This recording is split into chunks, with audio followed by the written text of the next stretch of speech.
Hola,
doctora, a mí no me está funcionando.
Doctor, no lo escucho.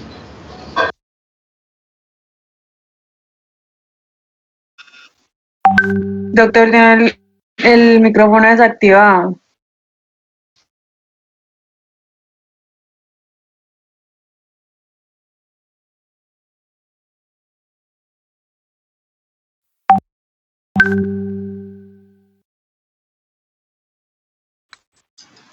Gracias, tienen toda la razón. Tenía el micrófono desactivado. Pasa hasta en las mejores familias. Ok, perdón. Ah, estaba preguntando, ¿alguien tiene un comentario acerca de la respuesta?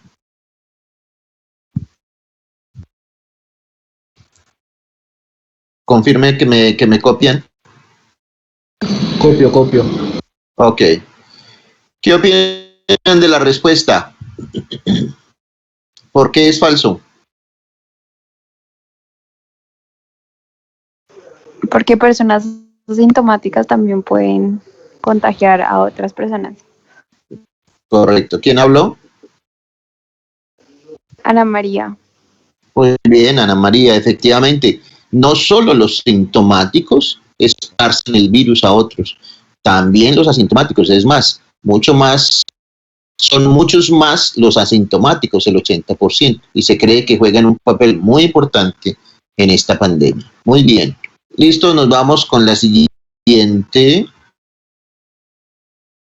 Oh, Diego Chinchilla. Va adelante. Le siguen Natalie, Oscar, Sofía y Paula. Siguiente.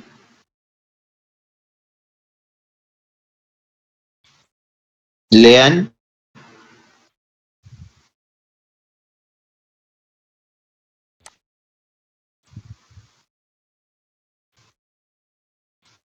Aquí está la respuesta a la anterior pregunta, ¿cierto? Que las personas se consideran que son más contagiosos cuando están sintomáticos, los más enfermos, pero algún contagio puede ser posible ya antes de que se muestren los síntomas, que puede tomar hasta 14 días después de la infección. Entonces, por eso se recomienda evitar multitudes, permanecer en casa si usted puede hacerlo. Ok, ahí está la respuesta. Siguiente. Quiz.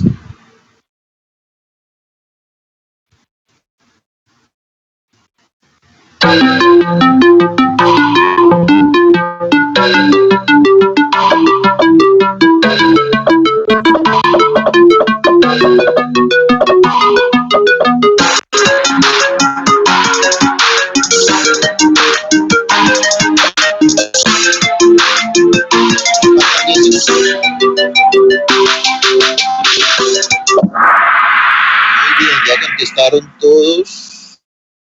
12 votan correctamente por cuarentena y 8 confundieron con social distancing. ¿Quién quiere comentar sobre la respuesta?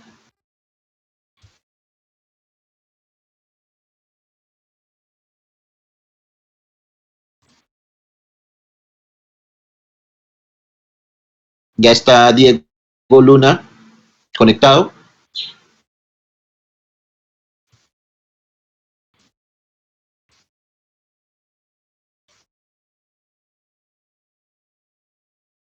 Diego no se ha conectado.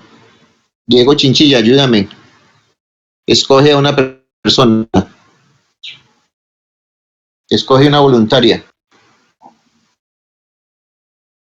Quiero comentar acerca de la respuesta. Ah, ok. ¿Quién habla? Paola Otalora. Paola, listo. Paola Otalora, cuéntame. Lo que sucede es que la cuarentena ha sido una de las herramientas que se ha visto a través de la historia que permite que la gente, al mantener una distancia y estar en reclusión, no se arriesgue a contraer enfermedades. Entonces, pues la respuesta era bastante fácil por eso. Entonces, ¿cuál es la diferencia entre cuarentena y distanciamiento social?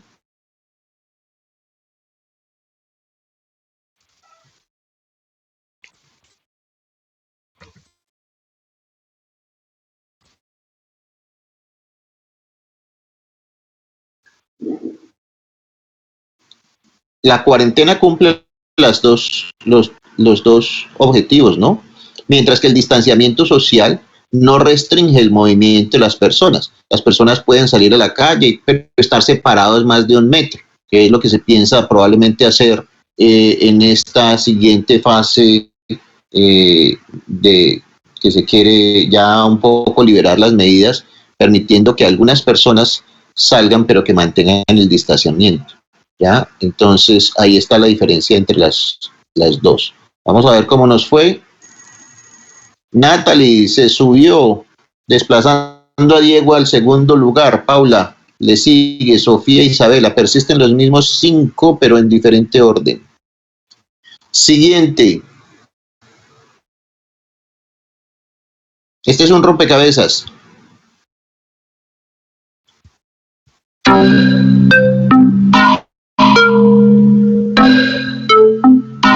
Organícenlo en orden.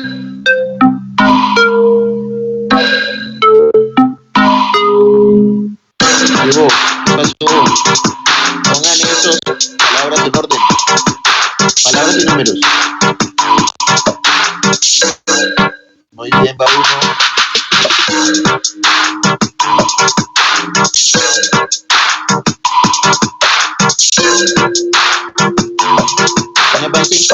Ah, ya la cogieron.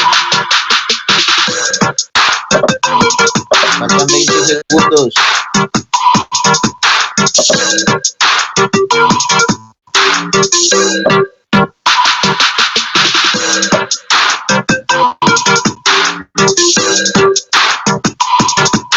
Faltan 5.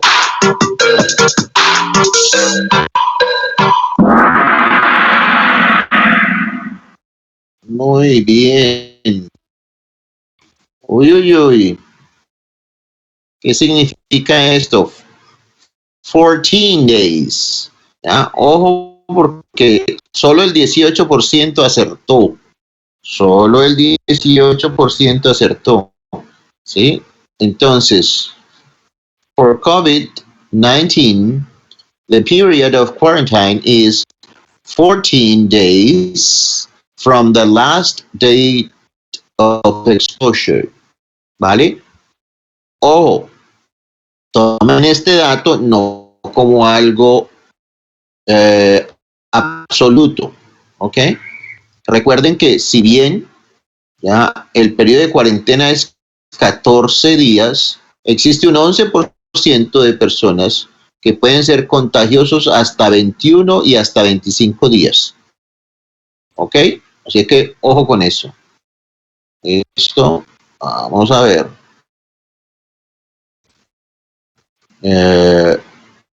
Vamos a ver qué nos muestra aquí. Oh, listo. Miremos cómo quedó la puntuación. Entra Santiago y el orden de los demás queda con el mismo puntaje. Siguiente.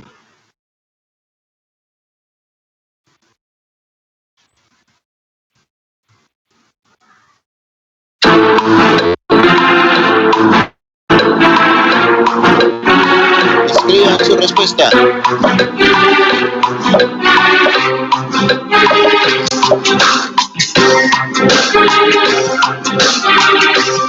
Quedan 15 respuestas.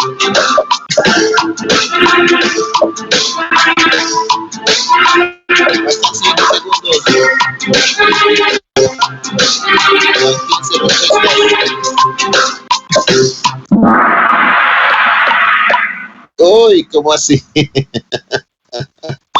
Ok, 5 escribieron la palabra correcta. You can practice social distancing by putting space between yourself and others to help slow the spread or the spread.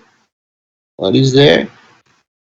The spread of COVID-19. Ok, muy bien. Vamos a ver cómo quedó la tabla. Sube Oscar, sube Natalie, Diego se va al 0, Paula y Sofía también desciende un punto, un espacio. Siguiente.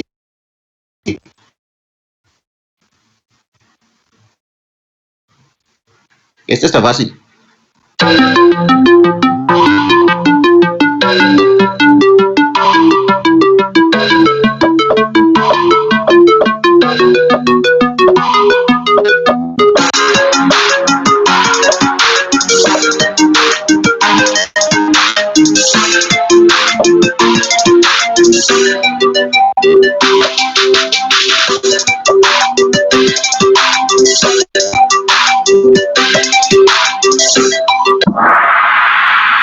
Uy.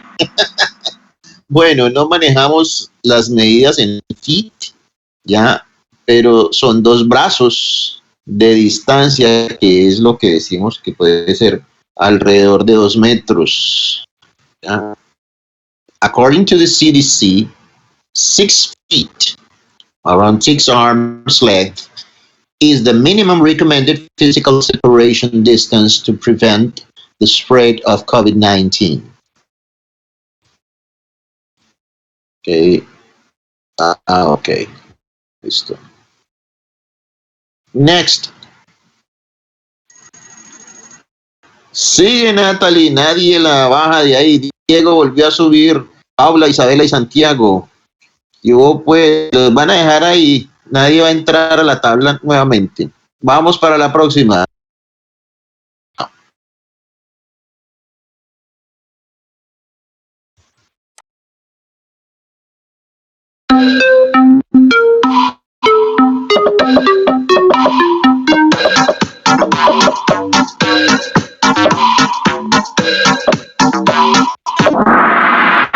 Cuidado, ahí ustedes no saben eso, ¿no? Mejor dicho, el que hubiera contestado falso. By practicing social distancing and your interactions with others, you can help save lives. Correcto, ya, esa es una apreciación correcta y es la recomendación en estos momentos. Vamos a ver cómo está el tablero. Natalie sigue adelante, le subió Isabela y sacaron a Diego Chinchilla del tablero. Paula, Santiago, entra Oscar. Muy bien. Siguiente. Esta es una encuesta que no es correcta. Lo que ustedes hacen. I'm taking the following steps.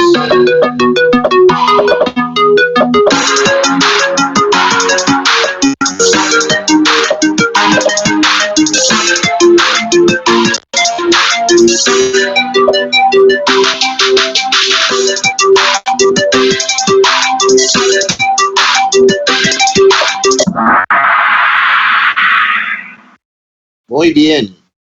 65% están permaneciendo en casa en cuarentena. Qué bien. Bueno, casi que es obligado, ¿no? Pero ¿cómo así que el 15% ya están departiendo con sus amigos? Entonces, están esparciendo el virus. 10% hacen distanciamiento social y el 10% son cuidadosos con los adultos mayores. Vamos a ver el tablero. Ah, no, este no tiene el tablero, este es otro poll.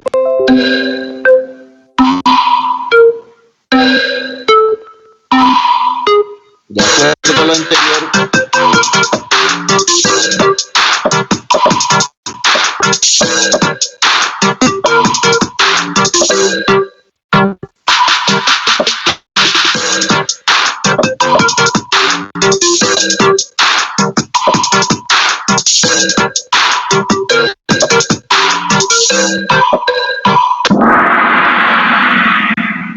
Ok. Ya, 42 piensan que podrían practicar mejor distanciamiento social y otro número casi cercano, 37%, compartirían lo que han aprendido en esta sesión de Kahoot con miembros de la familia y amigos. Última.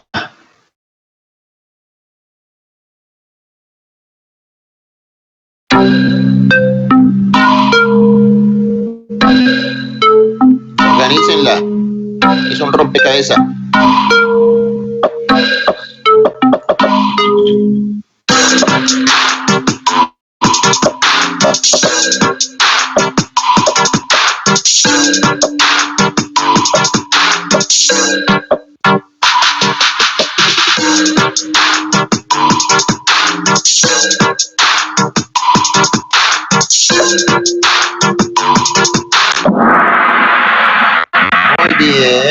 Muy bien. 90% lo organizaron correcto. Ya en el CDC pueden encontrar información sobre el coronavirus en esta página, coronavirus.gov.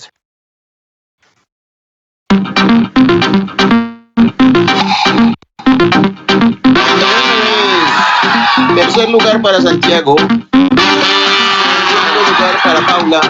Y con 4.776 puntos. Muy bien, Isabela.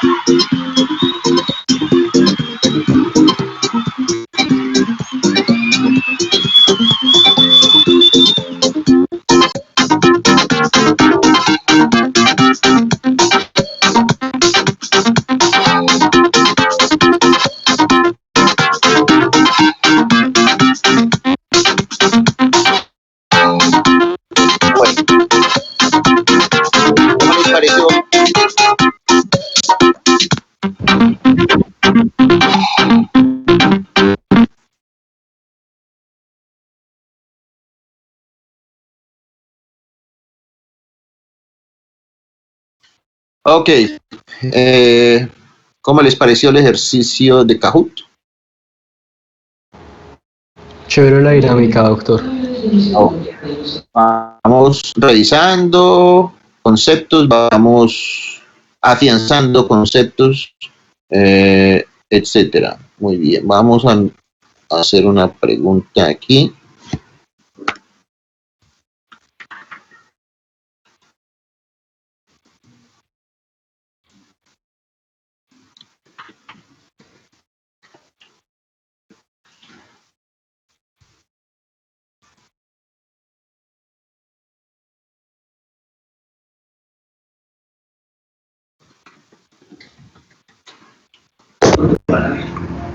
De acuerdo. ¿En serio quieres que Clara sepa que has de hacer esto sin ayuda? Bien, bien.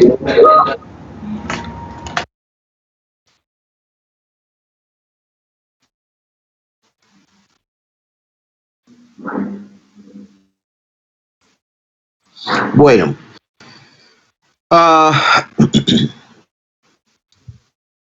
tengo una encuesta. Ustedes la están viendo en su No, usuario. señor. ¿No? Listo, déjenme ver si la puedo poner por acá.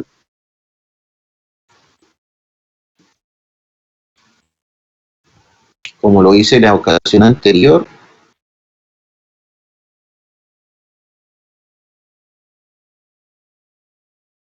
Oh. Ahora no encuentro por dónde fue que lo vi.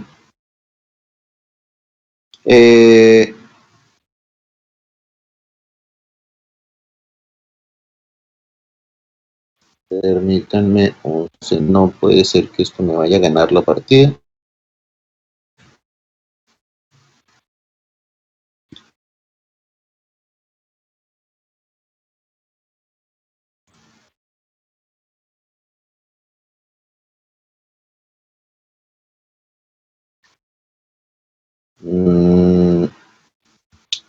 Ya.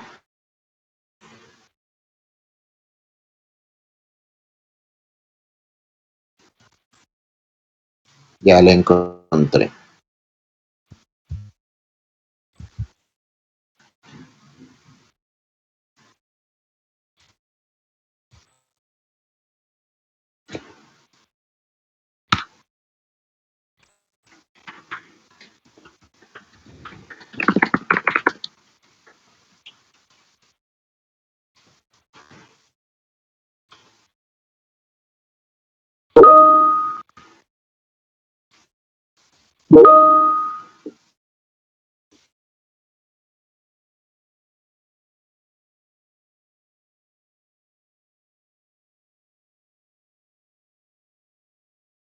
Y ahora, ¿están viendo la encuesta?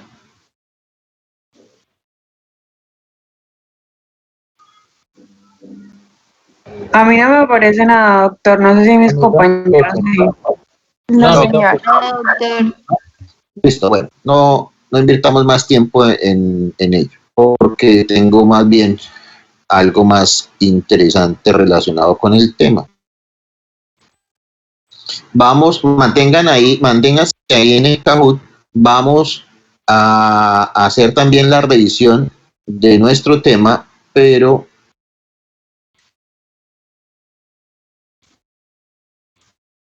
sobre medicina basada en la evidencia. ¿Ok? Listo. Ya les voy a compartir la pantalla.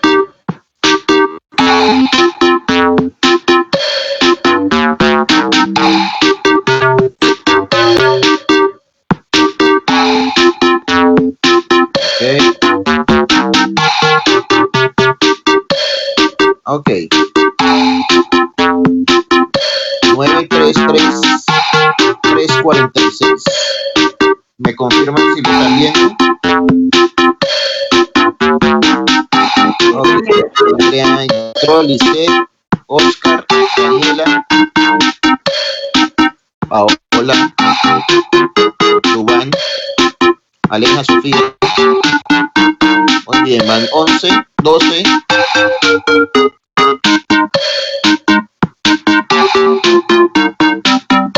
¿17? ¿Cuántos hay? ¿Alguien me puede decir?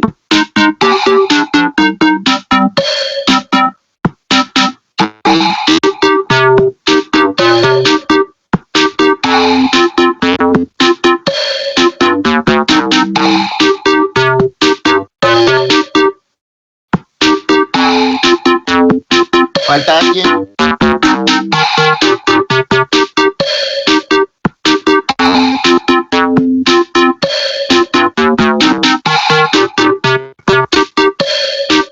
Veo que ya entró Diego.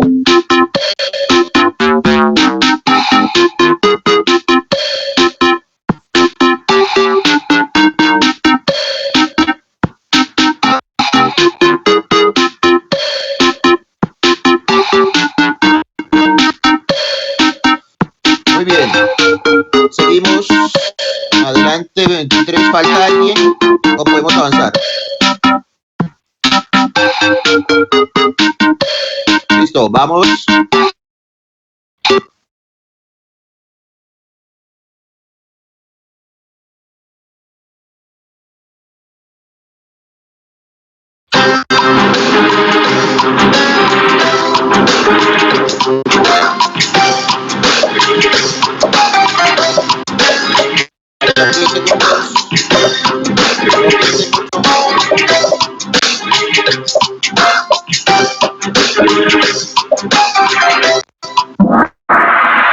Uy, ¿cómo así? No me digan. Para el estudio de los factores de riesgo, ¿ya? Un estudio de factores de riesgo. ¿Cómo determino los factores de riesgo? Por supuesto, no puede ser un estudio in vitro. Un estudio in vitro es en un estudio de laboratorio, ¿ya? Para hacer, evaluar un componente químico, microbiológico, etcétera, pero no para evaluar los factores de riesgo de gravedad. En el modelo animal, pues, tampoco pudieran algunas cosas, pero no, los factores de riesgo deben evaluarse con la población. Pero lo que sí no se hace es someter a la población a un estudio clínico aleatorizado, ¿ya? O sea, un estudio experimental para evaluar los factores de riesgo de gravedad. Acuérdense que los factores de riesgo se evalúan con estudio de cohortes. Acuérdense del estudio de Framingham, que evaluó los factores de riesgo para enfermedad cardiovascular. Ese es el estudio de cohortes por excelencia. No se les olvide, factores de riesgo, ya, estudios de cohortes. También se pueden hacer con otros estudios observacionales, como de casos y controles o un estudio de corte transversal, ¿sí? Pero el de cohortes es el estudio estándar para este tipo. Vamos a ver. Natalie, Santiago y Paola van adelante con la puntuación. Siguiente.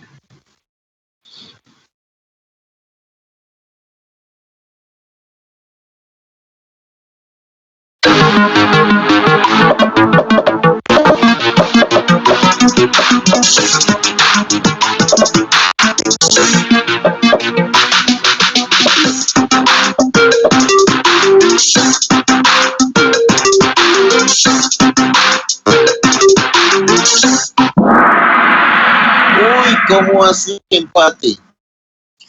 ¿Alguien quiere comentar la respuesta?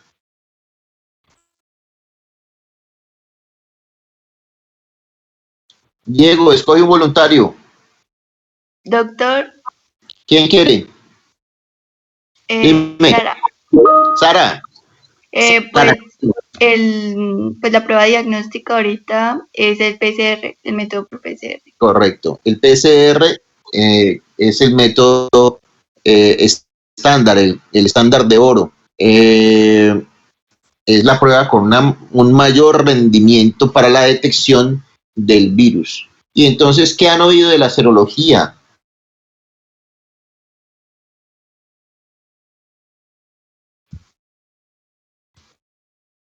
¿Qué has oído de la serología? ¿Para qué sirve la serología? ¿O para qué hacer la serología? ¿Esa no es la de las pruebas rápidas? Es una de las pruebas rápidas, sí señor, se puede hacer serología que ya como una de las pruebas rápidas. ¿Y qué hace la detección de los anticuerpos? Acuérdense que los anticuerpos, dime. Pero creo que es después de un periodo de tiempo y antes de eso no sirven, ¿no? Correcto. Creo ahí que es el rendimiento, porque se demora mínimo 7 días para empezar a subir y el pico está alrededor del día 10-12 para IgM, mientras que para IgG puede irse hasta el día 16. Entonces, no me dice ya para la detección del de diagnóstica clínica, no es el mayor rendimiento y además no tiene el mayor rendimiento diagnóstico. Es dependiendo del tiempo en que se tome la prueba, me va a dar falsos negativos. Si yo la tomo muy temprano, ya, por ejemplo, los primeros 5 días, pues me va a dar negativo porque no hay anticuerpos todavía, ¿ok? Entonces, eso es importante saberlo y entenderlo, sobre todo nosotros como médicos, porque en algunas oportunidades pedimos la prueba, no conocemos cómo es el desempeño de la prueba y tenemos resultados inadecuados, ¿ok? Muy bien. Vamos a ver. Uy, se cambió, Santiago subió a 1636 puntos, seguido de lejos de Oscar, Diego Chinchilla Flori y Diego Luna. Muy bien, ¿están listos para la otra? Vámonos.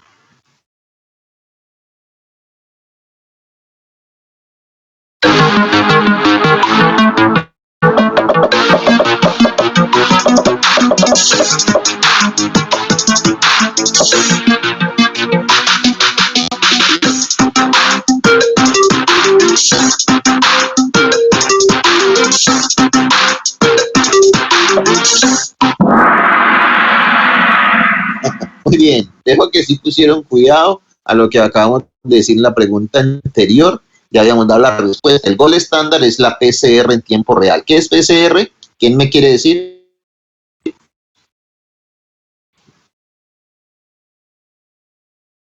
La que dijo Maduro. No. ¿Quién dijo eso? A mandarlo con Maduro. Prueba corta rápida. Es amplificación de la estructura genética pues, del virus y se amplía para determinar si es virus de COVID-19. ¿Quién habla? Flori. ¿De dónde serás, Flori? Mentira. A ver, Flori, sí. Eso es lo de la polimerasa. Ok, bueno, vale, explíquenme más, amplíame eso, Flori, explícamelo un poquitico más. O sea, entonces PCR significa, ya, no lo que dice Maduro, significa reacción en cadena de la polimerasa. ¿Me quieres ampliar eso un poquitico, Flori? Es que es una técnica que se usa para amplificar pues el material genético y así se identifica pues más fácilmente qué tipo de virus es o de bacteria, porque también se usan las bacterias. En este caso sería el ARN pues del virus. Correcto. Entonces vamos a precisar los términos, Flori. Ya, esta es una técnica de biología molecular. Las técnicas de biología molecular lo que hacen es detectar el material genético. No solo de virus, no solo de bacterias, también en seres humanos, por ejemplo, o en plantas se pudiera utilizar, ¿vale? Entonces, ¿qué hace la técnica de biología molecular? Detectar la presencia de algún material genético que uno ha identificado, ¿ya? Entonces, por ejemplo, se elaboran unos primers. Primers son ya unas sondas genéticas que identifican cuál es la secuencia de ese material genético. Y como el virus ya fue secuenciado en China, esa información la comparten y dicen, por ejemplo, mire, la secuencia del virus es 1, 2, 3 y 4, ya la secuencia del material genético de ese virus. Entonces se desarrolla una sonda que detecte que la secuencia es 1, 2, 3 y 4. Si hay un virus ya que tiene una secuencia diferente, pues no lo detecta la presencia. Entonces, lo que decía Flori es muy cierto, se utilizan varias fases. La primera fase es la amplificación, ¿ya? La amplificación, ¿qué significa? Que se coge muy escaso material genético, ¿ya? Y se amplifica, ya se lleva a que se produzca más cantidad para que sea detectable. Eso se hace durante la amplificación. ¿Listo? Entonces, esa es la primera fase de la detección por PCR. Muy bien. Pues ese es el gol estándar. ¿Desde cuánto tiempo? ¿Quién sabe? ¿Desde cuánto tiempo puede ser la PCR positiva?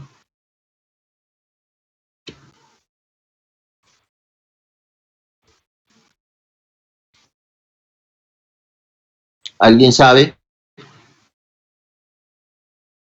No, señor. ¿Quién me dice? Esa es la ventaja de la PCR, ¿ya? La PCR detecta el material genético del virus, la presencia del virus, de modo que puede ser detectado desde el primer día de contagio, ¿ya? Puede ser más positivo alrededor del segundo o tercer día, o sea, más, porque hay más cantidad de virus, pero desde el primer día puede ser detectarse. Ahora, alrededor del día séptimo, ya empiezan a caer la presencia, pero en algunos casos puede durar más, ¿no? Todo depende de eso. Pero, ojo, inclusive puede durar 14 días, pero el hecho de que la PCR sea positiva a los 14 días no significa que el paciente está infectado. La PCR detecta el material genético, pero puede detectar restos inactivos del virus, inclusive cuando ya se ha degradado. Ahí es donde entonces salen las redes sociales a decir lo de la reinfección, una serie de cosas. No, ¿ya? Ahora, ojo, el hecho de que la PCR sea negativa no me garantiza que el paciente no está infectado. ¿Qué hay que hacer si en una persona sintomática ya da la PCR negativa con alta sospecha clínica?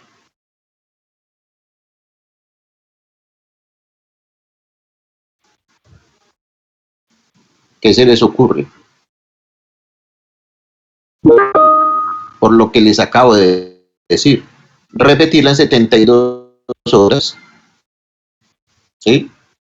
Por ejemplo, si una persona ha tenido un contacto estrecho, ¿ya? Y es altamente sospechosa de que tenga carga viral y la prueba me dio negativa, pues espera unas 72 horas y se repite la prueba, ¿vale? Si a las 72 horas es negativa, ya es confirmatoria que es verdaderamente negativa, ¿ok?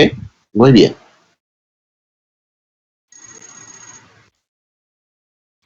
Ok, Santiago y Oscar quedaron en igual lugar. Flori subió al tercer puesto. Muy bien, seguimos.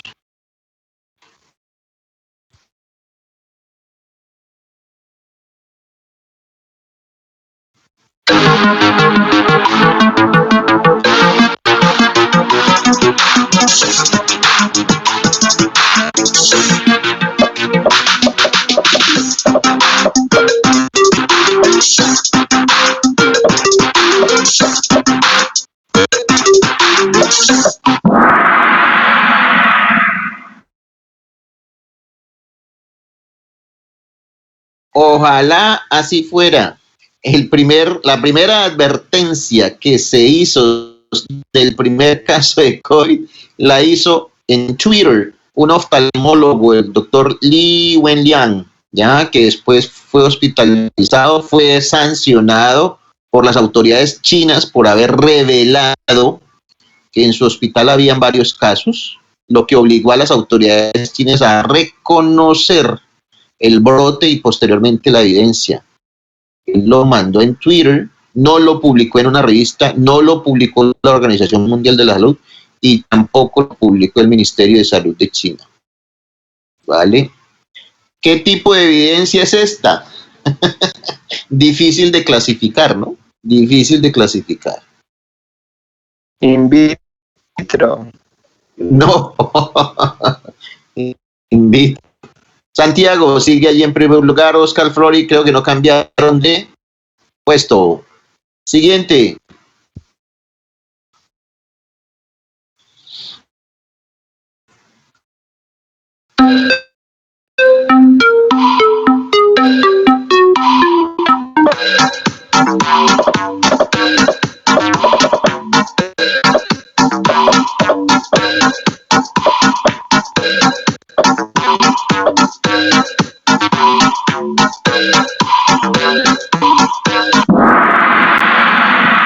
Uy, ¿cómo así? ¿Todavía siguen dudosos? Lo hablamos en la primera pregunta. Si yo quiero hacer un estudio de evaluación de los factores de riesgo, debo hacer un estudio de cohortes. No puedo hacer un estudio experimental porque eso no sería ético. No puedo hacer un estudio descriptivo porque no me va a dar la respuesta a la pregunta, ni un reporte de caso, así sean muchos casos. ¿Ya? Entonces, lo que voy a hacer es una comparación, un estudio analítico, un estudio de cohortes. Ojo, porque todavía siguen dudando muchos sobre esta importancia de este tema. Bueno, suben los tres, el tercero, cuarto y quinto.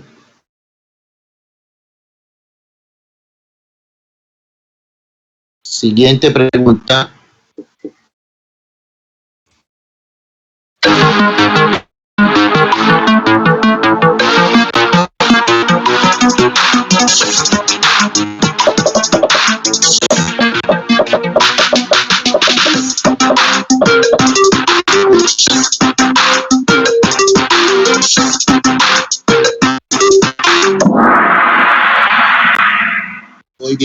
Muy bien, sí señor. ¿Sí ven lo que estamos haciendo?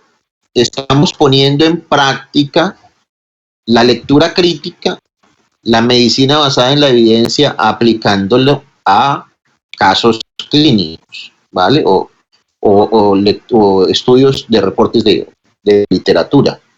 ¿Quién me quiere analizar esta respuesta?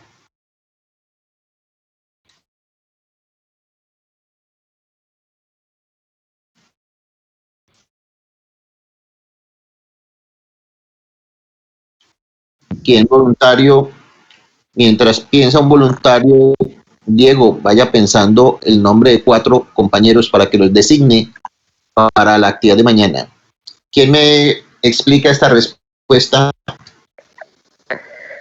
¿Algún voluntario que me quiera escribir por privado? Sí, si hay voluntarios, escríbanle a Diego, porfa.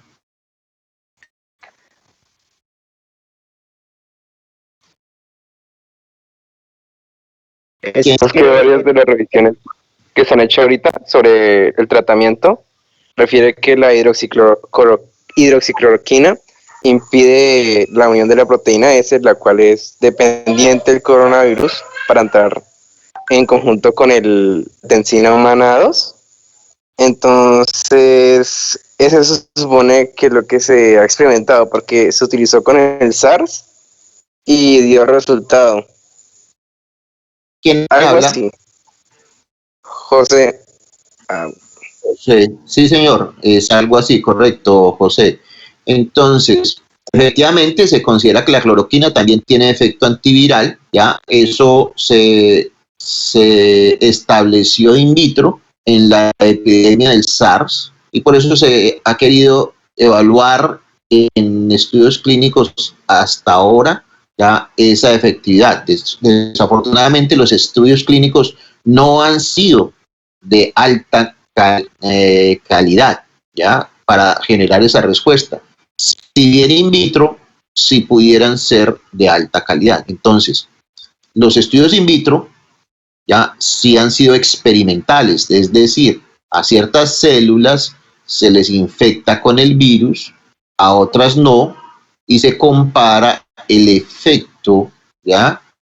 Perdón, se compara a ambas, a las células todas, se les infecta con el virus y a unas se les da cloroquina y a las otras no. Y se compara para cómo es el comportamiento. Entonces, eso es un estudio experimental.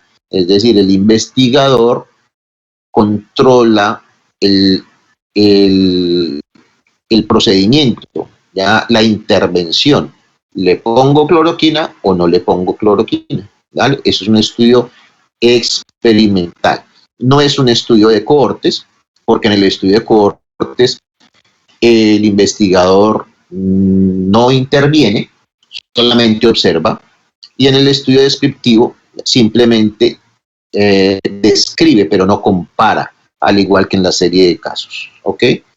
Tengan eso claro, por favor, porque en eso se fundamenta el análisis de la literatura, la medicina basada en la evidencia y la clínica para tomar decisiones clínicas. Vamos con el siguiente caso. La tabla cambió, Oscar se subió por encima de Diego Santiago, pasó al tercer lugar. Ya Flori y Ana van ascendiendo. Siguiente caso.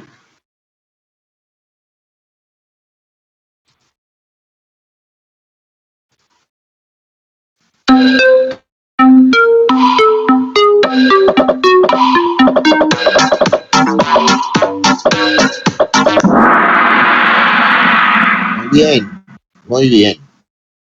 Eso fue cierto, ya, un estudio de casos que es un estudio descriptivo, ya, de los primeros casos de China, demostró que la mortalidad fue mayor en los pacientes mayores de 60 años. Ahora, esto no es un estudio experimental, esto no es un estudio de cohortes, ¿cierto? Es un estudio descriptivo.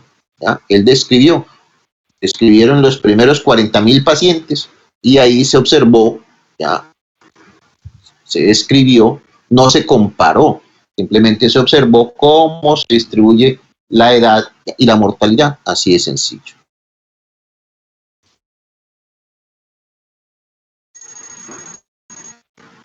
Suben Juan y Ana, Oscar permanece en su lugar.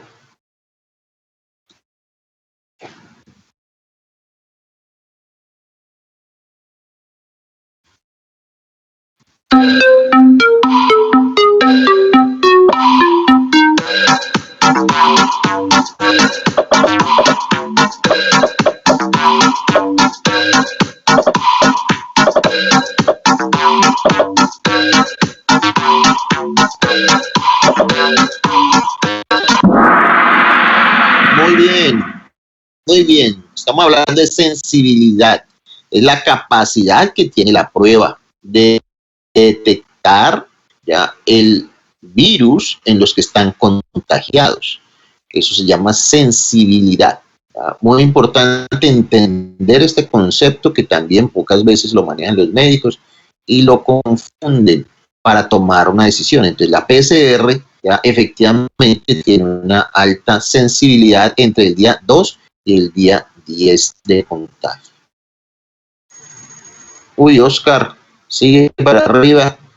Lleva 4 seguidas correctas. Suben Ana, Sofía, Daniela y Santiago.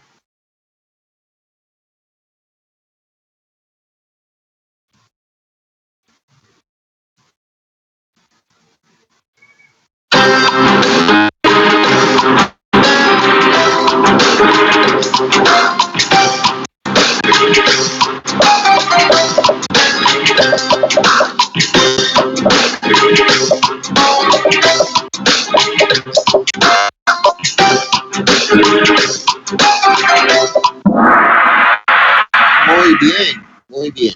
Sí, señor. Cuando se compara el tratamiento del lopinavir ritonavir, ¿ya?, con el placebo, en pacientes con COVID se encontró que no había diferencias significativas. Entonces, esto primero es un estudio experimental.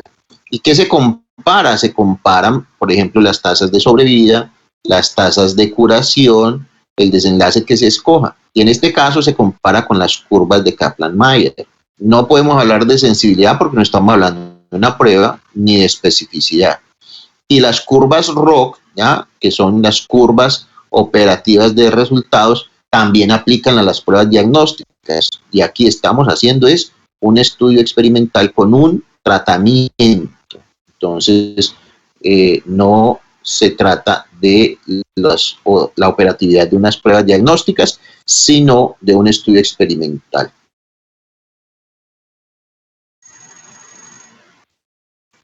Sube Ana y desplaza a Oscar, y sube y entra Cristian. Creo que este es el penúltimo. Última.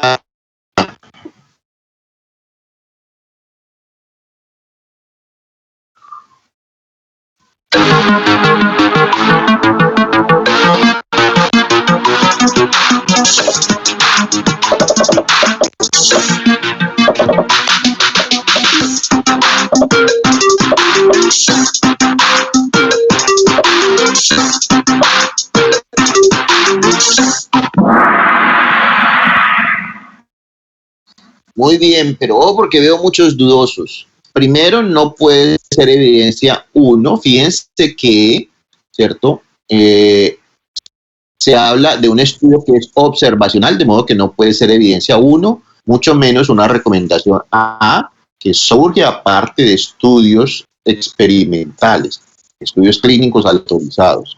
¿Ya? Fuera de eso, si fuera un estudio clínico es open label. ¿Qué es open label? Open label significa que no fue cegado, no hubo cegamiento. Los médicos que estaban tratando a los pacientes o el investigador sabían qué paciente recibía uno u otro tratamiento. No hay cegamiento y puede haber riesgos de sesgo. Off-label significa que un medicamento como cloroquina, que es para la malaria, en este caso se está usando como antiviral. ¿Ok? Entonces, no puede ser evidencia tipo 2B, pudiera ser porque es observacional. Recomendación B, ¿ya? Si es evidencia 2B, no puede ser recomendación C, ya no puede ser amarillo. Y si fuera 2B, no puede ser 2B. ¿Por qué? Porque fíjense que el estudio tiene debilidades metodológicas, ¿ya? Entonces, en este no hay suficiente evidencia para hacer una recomendación. Debería ser la conclusión de las guías, del ministerio, etc. And the winner is, tercer lugar, 75 puntos Daniela, segundo 37, Oscar, 2 puntos arriba y 6.819. Felicitaciones, Sofía. Muy bien. Sofía en el cuarto punto.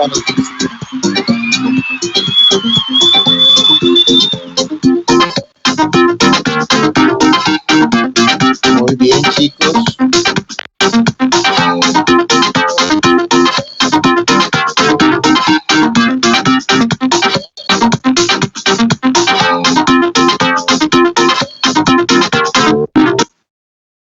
Ok. Bueno, entonces terminamos la sesión de hoy. Por favor, Diego, ¿quiénes son los seleccionados? Los 4.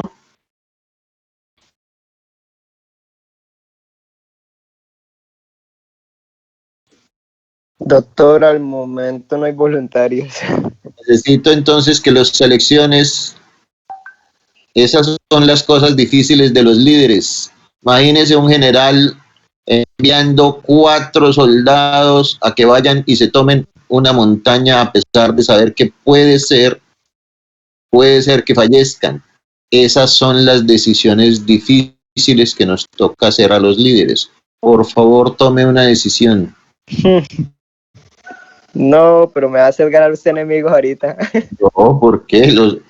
Ellos deben entender que no es nada personal, le corresponde, es su responsabilidad. ¿Y quién los manda a escogerlo como líder? No, nadie me escogió. Bueno, pero ninguno se puso en contra. Eso suele ocurrir con los presidentes. No los escogemos nosotros, pero dejamos que otros los escojan. Escoja, señor presidente. Bueno, entonces escojamos de 10 en 10. Escojamos el... Ah, pero no, yo no tengo la lista. A ver que yo la veo aquí. ¿Se la tiene ahí? Es Sí, sí. para que sea equitativo y yo no saber quiénes están. Ajá. ¿De 10 en 10? Me Sí, quedan faltando. el 1, el 10, el 20 y el 30. Listo. 1, Ana María Malagón. Vaya anotando. Ana María Malagón. 2, 3, 4, 5, 6, 7, 8, 9, 10. Ivette Natalie Riascos. Vaya anotando. 11, 12, 13, 14, 15, 16, 17, 18, 19, 20. Paula Andrea Roa, tercera. Y el último, 5, 6, 7, 8. Valentina Martínez. ¿Listo? Ahí están los 4. Mañana, ustedes 4, por Doc, favor. ¿qué es lo que toca hacer?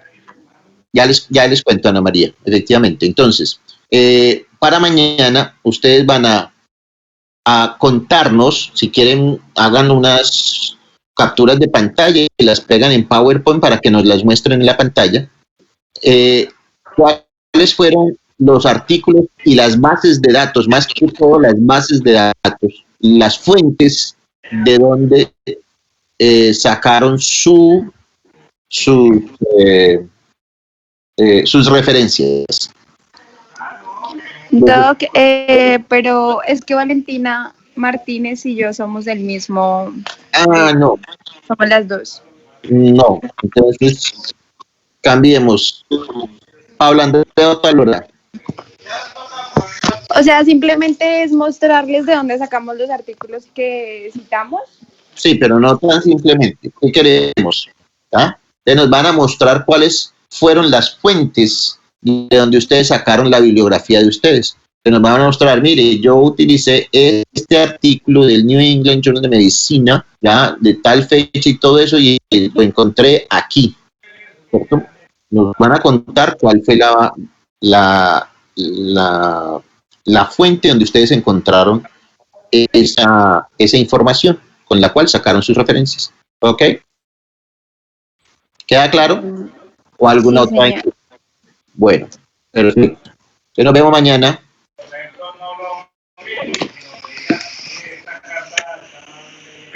Listo, doctor. Ok. Gracias. Doctor.